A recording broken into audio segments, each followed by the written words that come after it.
Brexiteers declared war on the House of Lords after pro-EU peers hatched a last-ditch plot to thwart Britain's withdrawal from the bloc. 41% of national parliaments, like the UK, use a bicameral system, meaning that Parliament contains two separate chambers. It is another democratic innovation, started in England, developed over time within the UK and then exported worldwide. However, according to many, the Lords is an aspect of British democracy in desperate need of reform. It is estimated to cost the taxpayer some £20 million a year in allowances and expenses. Since its creation, many prime ministers have attempted to reform it, but bids to create a second chamber of the nations and regions have repeatedly failed over time. Calls for an overhaul of the Lords particularly intensified after the 2016 EU referendum, as the upper house tried to derail the government's Brexit plans on several occasions. In 2017, pro-EU peers hatched a last-ditch plot to prevent former Prime Minister Theresa May from triggering Article 50.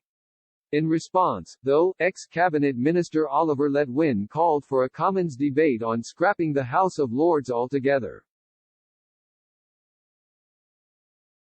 The Brexit Bill, which initiated the negotiations for the withdrawal agreement, passed the Commons with a thumping majority but faced a bumpy ride through the Lords. Dick Newby, the Lib Dem leader in the Lords, claimed he had support on all sides, for a rerun of the historic EU referendum.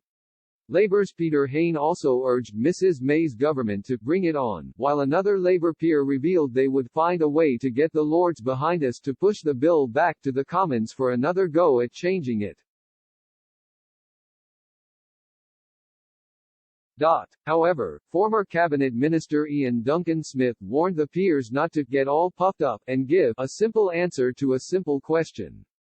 The Brexiteer added, "They are a reviewing chamber, but there is nothing to review here." Soon after Mr. Duncan Smith's statement, a government source hit out, "If the Lords don't want to face an overwhelming public call to be abolished, they must get on and protect democracy and pass this bill." Downing Street, though, called for peace, saying it was right that the Lords reviewed the bill and distanced Mrs May from any threats of abolition.